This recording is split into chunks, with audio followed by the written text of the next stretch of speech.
नमस्कार, स्वागत है आप सभी का एएनबी न्यूज में और मैं हूं आपके साथ मुस्कान। अपने उत्तराखंड में तमाम अहम खबरों का रुख करेंगे विस्तार के साथ।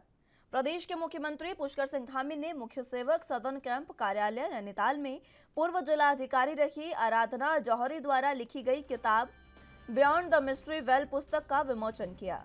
आपको बता दें कि यह किताब उत्तराखंड के तमाम मंदिरों से जुड़े रोचक तथ्यों और कहानियों पर आधारित है। इस दौरान मुख्यमंत्री पुष्कर सिंह धामी ने पुस्तक के बारे में मीडिया से बातचीत करते हुए कहा कि यह पुस्तक आने वाले दिनों में पर्यटन और तीर्थाटन के लिए बेहद उपयोगी साबित होगी। साथ ही उन्होंने कहा कि जो लोग उत्तराखंड के मंदिरों की जानकारी रखते हैं या नहीं भी रखते हैं, यह पुस्तक सबको प्रेरित करेगी। मुख्यमंत्री पुष्कर सिंह धामी के बाद पुस्तक बियॉन्ड द मिस्ट्री वेल की लेखिका आराधना जौहरी ने भी मीडिया से बातचीत की। उन्होंने कहा कि उत्तराखंड के एडवेंचर और टूरिज्म पर हमेशा लिखा और पढ़ा जाता है, लेकिन उत्तराखंड के अभूतपूर्व मंदिरों के बारे में कम लिखा गया है, इसलिए ये पुस्तक लिखी गई है।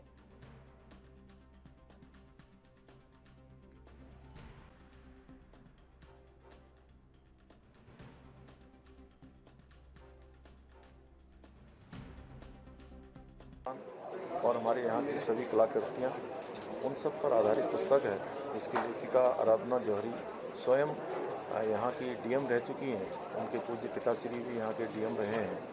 उनका उत्तराखंड से बेहद लगाव रहा है और उस नाते उन्होंने जो पुस्तक लिखी है उत्तराखंड के सुदूरवर्ती स्थानों को, जिनको हम जानते हैं और बहुत सारी जगहों को नहीं भी जानते हैं, उन सब को भी अपनी पुस्तक के माध्यम से उन्होंने उजागर किया है। पुस्तक में उसका विश्लेषण किया है। यह पुस्तक निश्चित रूप से हमारे यहाँ उत्तराखंड के जहाँ धार्मिक स्थानों के महत्व को और धार्मिक स्थानों को दिखाने का काम करेगी। हमारे यहाँ पर उत्तराखंड राज्य के लिए एक यह पुस्तक आगे आने वाले पर्यटन के क्षेत्र में, जहाँ केदारखंड और मानसखंड दोनों क्षेत्रों को उन्होंने पूरे समान रूप से दिखाने का काम किया। पहले मैं थोड़ा सा ये बताऊंगी कि मैंने किताब ये क्यों लिखी। मैंने जैसे अपने वक्तव्य में भी कहा था, जब मैं यहाँ पे सेवा कर रही थी, मैं जिलाधिकारी नैनीताल थी, पहले भी मैंने पढ़ाई भी यहाँ पे की है।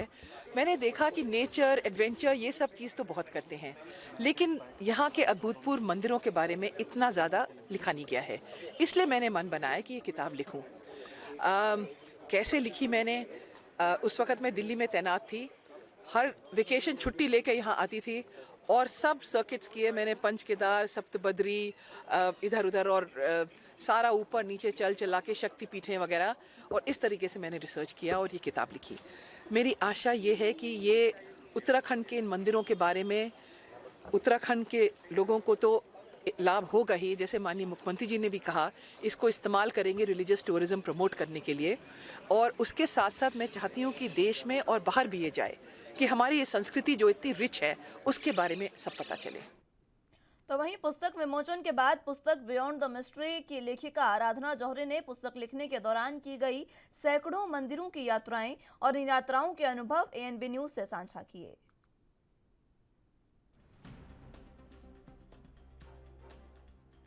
बियॉन्ड द मिस्ट्री वेल पुस्तक की लेखिका आराधना जौहरी हमारे साथ, उनसे बात करेंगे।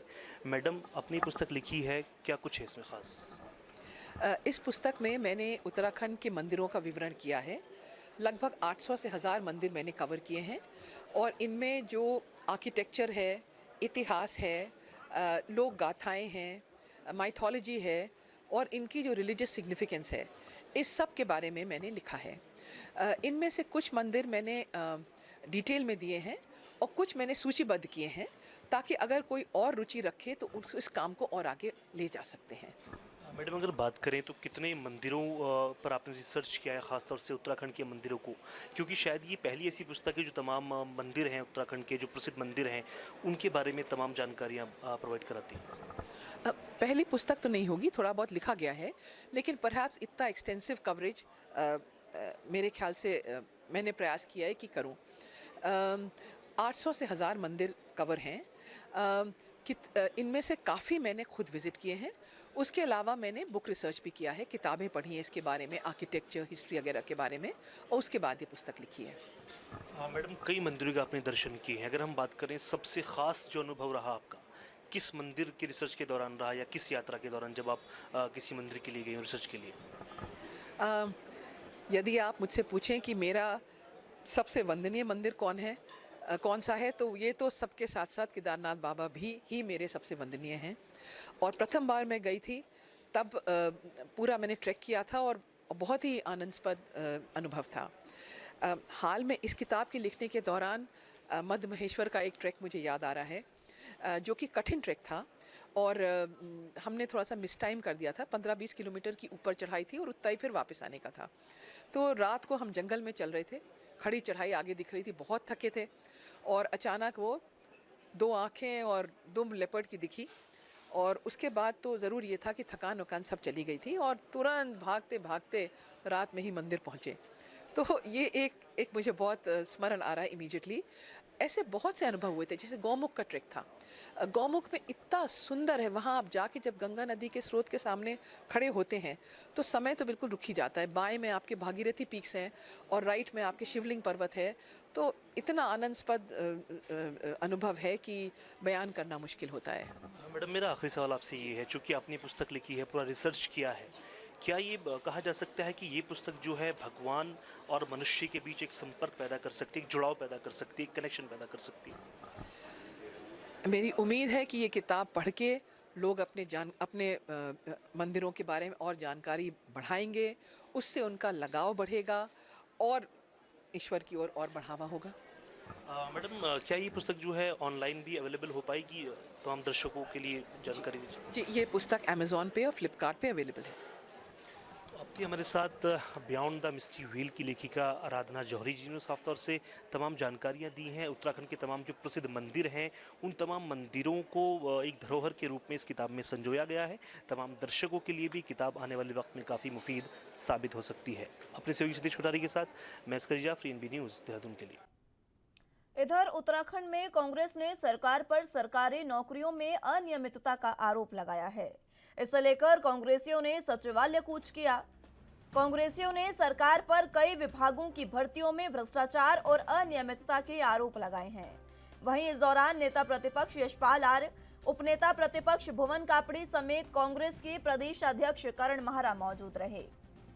प्रदेश में कांग्रेस अध्यक्ष करण माहरा ने कहा कि बीजेपी के शासनकाल में बड़े पैमाने पर भर्तियों में घोटाले किए जा रहे हैं और लोगों के साथ अन्याय हो रहा है।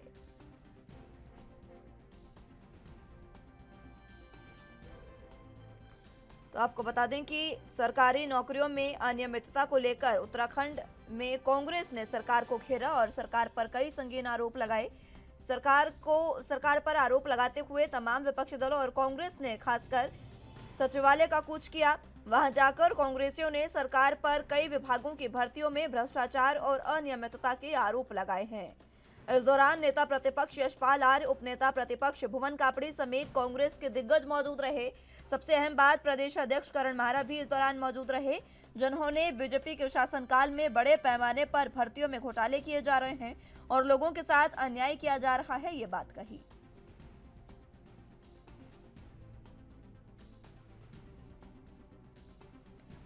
तो उत्तराखंड में कांग्रेस ने सरकार पर सरकारी नौकरियों में अनियमितता के आरोप लगाए।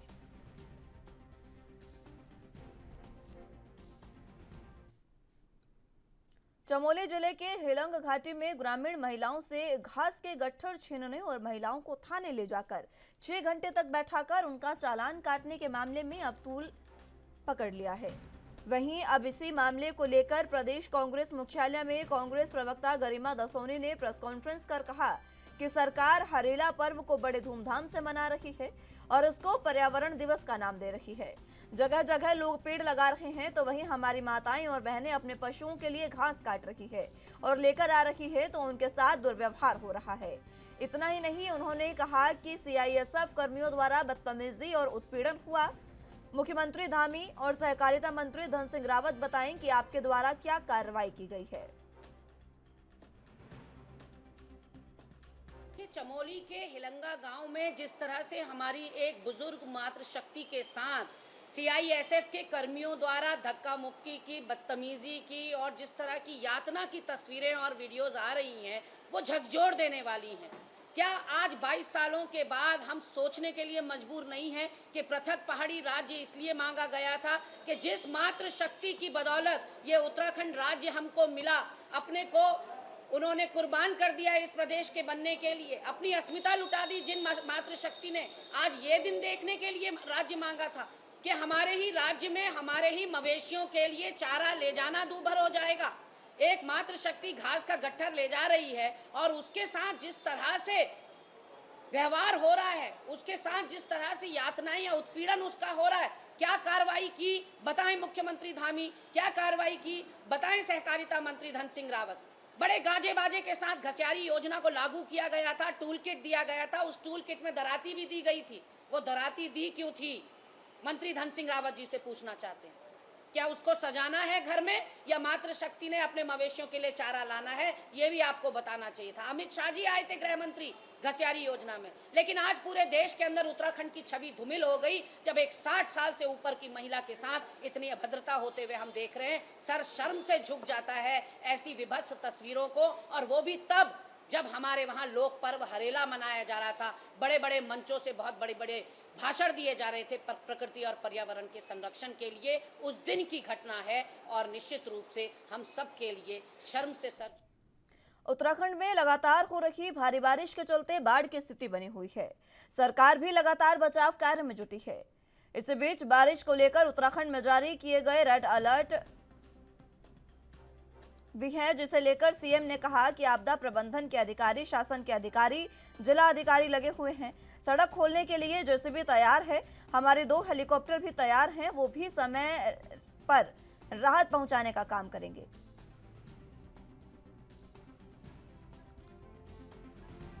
उसको लेकर हम तैयार हैं। जहां पर आपदा प्रबंधन के अधिकारी हमारे सभी लोग अलर्ट हैं, हमारे सभी जिला अधिकारी, सभी जो शासन के आला अधिकारी सब लोग लगे हुए हैं। सभी रेड अलर्ट जारी किया हुआ है।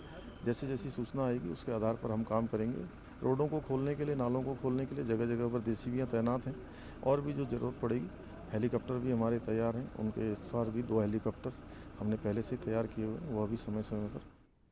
मुख्यमंत्री पुष्कर सिंह धामी ने सीएम कैंप कार्यालय में फिल्म उद्योग से जुड़े प्रदेश के कलाकारों से भेंट की। वहीं इस दौरान मुख्यमंत्री ने कहा कि उत्तराखंड में सरकार द्वारा फिल्मों को बढ़ावा दिया जा रहा है। फिल्म निर्माण के क्षेत्र में फिल्म जगत से जुड़े लोगों के जो भी सुझाव प्राप्त होंगे, उन सभी सुझावों पर विचार किया जाएगा। प्रदेश में फिल्मों के विकास और कलाकारों को हर संभव सुविधा उपलब्ध कराने की दृष्टिगत राज्य में फिल्म नीति बनाई गई है। तो आपको बता दें कि सीएम पुष्कर सिंह धामी ने फिल्म कलाकारों से भेंट की और इसी के साथ उन्होंने यहां पर उनको बढ़ावा भी दिया।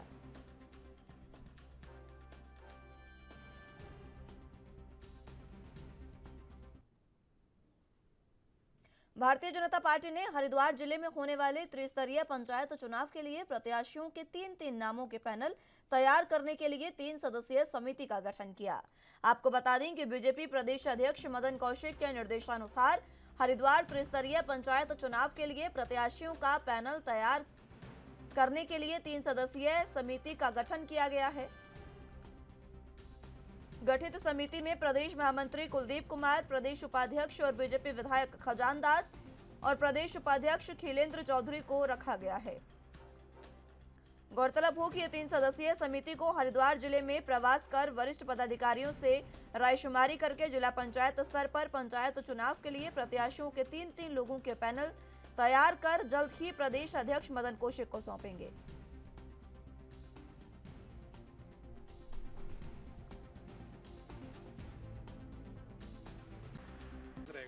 हरिद्वार में शीघ्र ही त्रिस्तरीय पंचायत चुनाव होने हैं और माननीय प्रदेश अध्यक्ष जी ने 3 लोगों की टीम हरिद्वार के लिए बनाई है। सभी जिला पंचायत क्षेत्रों में जाकर के और जो भारतीय जनता पार्टी के वरिष्ठ और कर्मठ कार्यकर्ता होंगे और जिताऊ कार्यकर्ता होंगे, उनका एक पैनल बना करके हम माननीय प्रदेश अध्यक्ष जी को सौंपेंगे और उसके पश्चात ही अपने जो प्रत्याशी हैं उनको भारतीय जनता पार्टी अलग अलग जिला पर। बुलेटिन में फिलहाल वक्त एक छोटे से ब्रेक का है, फौरन हाजिर होंगे।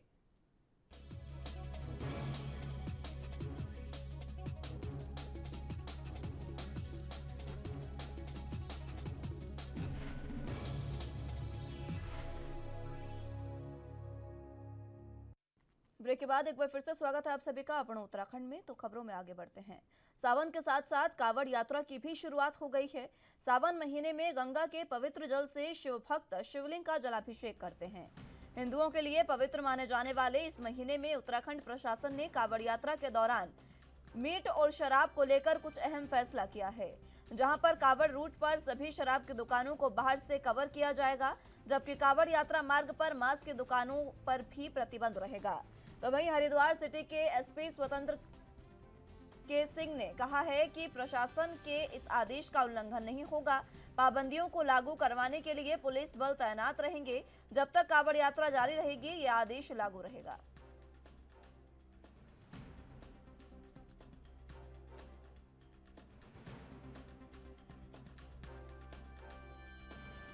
देखिए, प्रशासन द्वारा ये डिसाइड किया गया कि जितने भी शराब की दुकानें हैं उसको बाहर से पर्दा लगा दिया जाएगा, जिससे कि कांवड़ यात्रा में किसी तरह का विघ्न हो। और जो मीट की दुकानें हैं उसको बंद कर दिया गया है। जो कांवड़ रूट है उस पर मीट की दुकानों को बंद कर दिया गया है। यदि कोई खुली मिलती है तो क्या कार्रवाई होगी? देखिए, ये जो लीगल डिसीजन लिया गया है उसके विपरीत कोई इसलिए नहीं करेगा कि जगह जगह पे हमारी फोर्स का डिप्लॉयमेंट है और फोर्स लगातार इसको चेक कर रही है कि कोई इस तरह की गतिविधि ना हो। सर, कितने दिन के लिए ये प्रतिबंध रहेगा सर? जब तक ये कांवड़ यात्रा चलेगी, ये 26 तक कांवड़ यात्रा चलेगी। कांवड़ यात्री जब तक। हल्द्वानी में कुमाऊं रेंज के डीआईजी नीलेश आनंद भरने ने प्रेस कॉन्फ्रेंस करते हुए बताया कि अब फरियादियों को विभिन्न प्रकार की गुमशुदगी के लिए थानों के चक्कर नहीं काटने होंगे। उत्तराखंड पुलिस ऐप के जरिए ई-FIR से ही सूचना दर्ज की जा सकेगी, जिसे अब जनता के लिए प्ले स्टोर से भी ऑनलाइन कर दिया गया है। डीआईजी नीलेश आनंद भरने ने बताया कि मोबाइल खोने की सूचना, ड्राइविंग लाइसेंस खोने की सूचना, प्रमाण पत्र खोने की सूचना और गाड़ियों के खोने की सूचना जैसी शिकायत आप ई-FIR के जरिए अपने घर से ही, मोबाइल से ही दर्ज करा सकते हैं।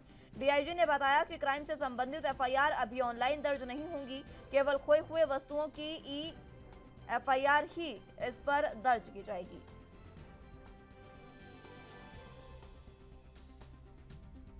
अभी तक जो है उत्तराखंड पुलिस के कई सारे ऐप जो है वो गूगल प्ले स्टोर पर चलते थे। जैसा ड्रग्स के लिए अलग ऐप था लक्ष्य, उसके बाद जो है महिलाओं के लिए गौरा शक्ति ऐप था, उसके बाद जो है ट्रैफिक का आई ऐप अलग था। तो कई सारे ऐप जो है वो उत्तराखंड पुलिस के एक ही जगह पे इकट्ठा करके उत्तराखंड पुलिस ऐप इस सिंपल नाम से अभी जारी किया गया है। तो आम जनता अगर उत्तराखंड पुलिस ऐप अगर इसको डाउनलोड कर सकती है तो विभिन्न सेवाएं आम नागरिकों को एक ही क्लिक पे वो सारी सेवाएं मिलेगी। अगर उसको महिलाओं के बारे में, महिलाओं से संबंधित जानकारी, कानूनी हेल्पलाइन नंबर या कोई महिला समस्या में आ जाती है तो उसको गौरा शक्ति ऐप वहीं पे मिलेगा जो उत्तराखंड पुलिस ऐप में। तो ये एक जनता के लिए बेहद कारगर एक ब्रह्मास्त्र आम जनता के लिए होगा, जो एक टच पे सारी जानकारी घर बैठे आम नागरिकों को जानकारी मिलेगी, कंप्लेंट दे सकता है, कंप्लेंट देख सकता है। तो ये एक देश में एक मिसाल होगी ये ऐप। इसके अलावा उत्तराखंड पुलिस ने एक ई-FIR भी लॉन्च किया है, जिसे आप गूगल से भी वो कर सकते हैं और प्ले स्टोर से भी डाउनलोड कर सकते हैं ई-FIR कराने के लिए। तो आप जो है इसमें अगर आपकी कोई भी वस्तु खो गई है, आपका Aadhaar card, PAN card, passport, mobile phone, कुछ भी अगर आपका खो गया है तो आप घर बैठे ई-FIR कर सकते हैं। पहले इसमें आपको रजिस्ट्रेशन करना होगा, उसके बाद आप अपना ID पासवर्ड डालकर जो भी चीज़ खो गई है उसकी जानकारी डालेंगे। उसके बाद उस फॉर्म को प्रिंट करके उस पर अपने हस्ताक्षर कराने होंगे, फिर उस फॉर्म को वापस पुनः उस पर अपलोड कर देना है। उसके बाद पुलिस जो है इसमें जाँच कराएगी, जो भी आपकी वस्तु खो गई है पुलिस जल्द से जल्द उस वस्तु को आपके लिए। उत्तराखंड के हरिद्वार भीमगोड़ा क्षेत्र में मोहनानंद आश्रम में राजकीय डिग्री कॉलेज चल रहा है। डिग्री कॉलेज में BA, BCom और BSc के लिए एडमिशन की प्रक्रिया चल रही है, लेकिन इस कॉलेज की हालात इतनी खस्ता है कि कॉलेज के पास अपनी बिल्डिंग तक नहीं है। कॉलेज आश्रम के 5 कमरों में चल रहा है, जिनमें से 2 कमरे लाइब्रेरी और स्टाफ रूम के हैं। बाकी 3 कमरों में बैठकर 75 छात्र पढ़ते हैं। इतना ही नहीं, कॉलेज में सृजित शिक्षकों के पद भी आधे खाली पड़े हुए हैं।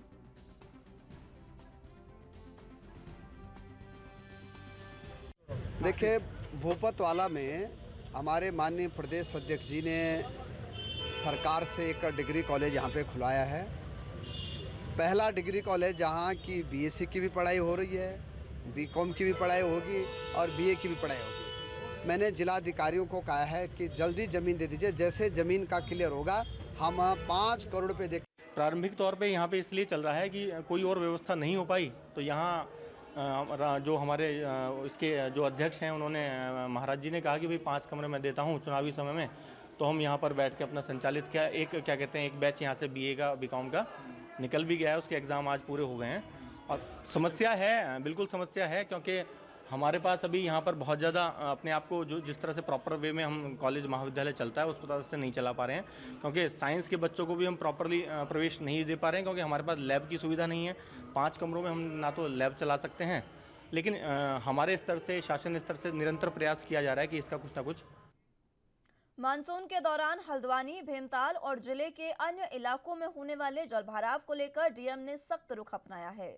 मौसम विभाग द्वारा जारी किए गए रेड और ऑरेंज अलर्ट को लेकर जिला अधिकारी ने जलभराव की समस्या को गंभीरता से लिया और कलवटों, नालों की स्थिति और इन पर हुए अतिक्रमण को चिन्हित करने के लिए 4 सदस्यीय समिति का गठन किया गया। माना जा रहा है कि अतिक्रमण के कारण जलभराव से कलवटों, नालों से सुचारू रूप से पानी की निकासी नहीं हो पाई थी, जिससे जिले के कई इलाकों में जलभराव हो रहा है। जिला अधिकारी धीराज सिंह गब्रियाल ने भी समिति को निर्देश दिए हैं।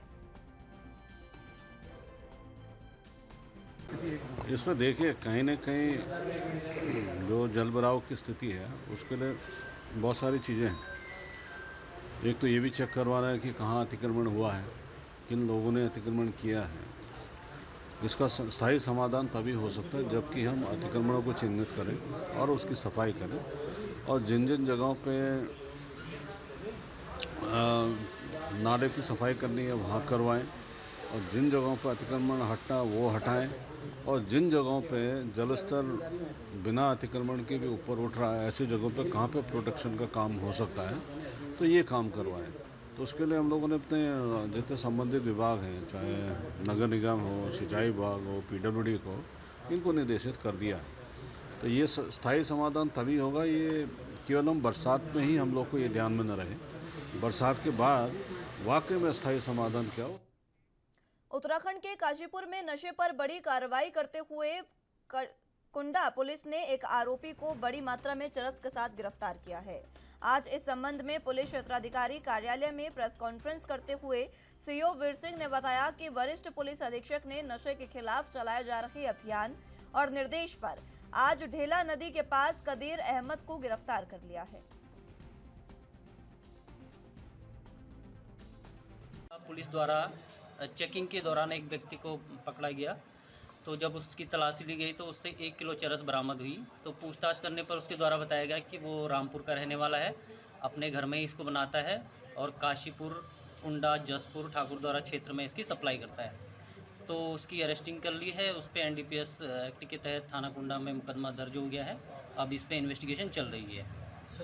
इन्वेस्टिगेशन में आ जाएगा, हम उसका पूरा सीडीआर निकालेंगे और पूछताछ करेंगे तो इन्वेस्टिगेशन में क्लियर हो जाएगा कि। स्वास्थ्य सेवाएं चुस्त दुरुस्त करने का दम भरने वाली प्रदेश की डबल इंजन की सरकार में सरकारी अस्पतालों में व्यवस्थाएं तो दूर, मरीजों के साथ व्यवहार तक ठीक से नहीं हो रहा है। अल्मोड़ा जिले से एक ऐसा ही बड़ा मामला सामने आया, जहां एक प्रसूता और उसके परिजनों ने डॉक्टरों पर प्रसव के दौरान मारपीट और अभद्रता करने का आरोप लगाया है। हायर सेंटर रेफर करने के दौरान नवजात ने आधे रास्ते में ही दम तोड़ दिया। आपको बता दें कि बागेश्वर जिले में ख्याली राम और उनकी पत्नी कमला लोहनी प्रसव पीड़ा होने पर अपनी बहू पूजा लोहनी को पीएचसी ताकुला लाए, जहां देर रात पूजा ने बच्चे को जन्म दिया, जिसके बाद डॉक्टरों ने जच्चा बच्चा दोनों को हायर सेंटर रेफर कर दिया। घटना की जानकारी के बाद जिला विधिक सेवा प्राधिकरण की टीम अस्पताल पहुंची, पीड़िता और उसके परिजनों से मामले की जानकारी भी ली। बजे पहुंचने के बाद उन्होंने एनीमा लगाया, फिर वो बाहर गई। उसके बाद वो अंदर ले गए 6 बजे कमरे में। 6 बजे के बाद उन्होंने 12 बजे तक कमरे में बंद कर रखा था। जब मेरे को थोड़ा पेन आ रहा था तो मैंने कहा नहीं है मेरा बस का, ऐसी कहा तो उन्होंने आने ही नहीं दिया, कुंडी लगा दी अंदर से। जैसे ही 4 पैसे में नीचे को उतरती हूँ तो वैसे ही हाथ पकड़ के फिर लेटा देते हैं। फिर कह रहे थे फिर जो लोग ऐसा ऐसा करो करके। उसके बाद एक दोस्त ने उनको मिलाया, उन्होंने जेंट्स को, उन्होंने बहुत मारी, फिर हाथ पकड़ के मैम ने भी मारी, जो डॉक्टर नहीं थी, और वो जेंट्स ने भी मारी। आशा भी अंदर ही थे। आशा से कहने लग गए तुम पहले दिखाने के लिए नहीं आते हो, यहाँ जांच करवाने के लिए नहीं आते हो, ऐसे कैसे स्कूल आते हो, कहने लग गए। मुझे कई माध्यमों से पता लगा है, मुझे कोई ऐसी शिकायत तो नहीं मिली है, लेकिन मैंने उसको संज्ञान लेने का प्रयास किया तो जो महिला आई है उसका इलाज महिला चिकित्सालय में चल रहा है। मुझे ज्ञात हुआ है कि वो जो है कहीं बागेश्वर की रहने वाली थी और ताकुला में उन चिकित्सकों के द्वारा उनको कुछ उपचार दिया गया। उनके और उनके चिकित्सकों के द्वारा जिनके द्वारा उपचार दिया गया और उनके बीच की कोई बातें हुई है, तो इसके लिए अगर उनका कोई ऐसा हमको शिकायत आएगा तो उसमें हम जांच बिठा करके निश्चित रूप से ऐसे जो कार्य करने वाले चिकित्सक हैं उन पर कार्रवाई करेंगे। बहरहाल हम अब उनको प्रसूता के साथ, हम पूरे उनके परिवार के साथ हैं। तो मैंने सबसे पहले यहाँ पर आके पीड़िता से मिली और उनसे जानकारी प्राप्त करी। उसके बाद आशा कार्यकर्ती का नंबर लेके, जो कि ये ताकुला ब्लॉक से हैं, उनसे बात करी, पूरा मामला उनसे सुना। तो उनके अनुसार भी बताया गया कि पीड़ित महिला के संग मारपीट हुई है डॉक्टर्स द्वारा। तो जो इनकी फैमिली के मेंबर्स हैं, जो इनके हस्बैंड हैं और जो इनके ससुर जी हैं, वो लोग काफ़ी थोड़ा डरे हुए हैं। तो मैं भी इनसे ज़्यादा तो फोर्स नहीं कर सकती हूँ, जितना ये चाहेंगी उतनी ही कार्रवाई होगी। लेकिन मैंने अपने हमारे जो सचिव सर हैं जिला विधिक सेवा प्राधिकरण के, रविशंकर मिश्रा जी, उनसे वार्ता करके बात को उनके सामने रखा कि हम लोग क्या क्या लीगल एक्शन ले सकते हैं। तो हम पीड़िता के कहने के अनुसार फिलहाल के लिए अपनों उत्तराखंड में मेरे साथ बस इतना ही। तमाम अहम खबरों के लिए आप बने रहे एएनबी न्यूज़ के साथ। नमस्कार।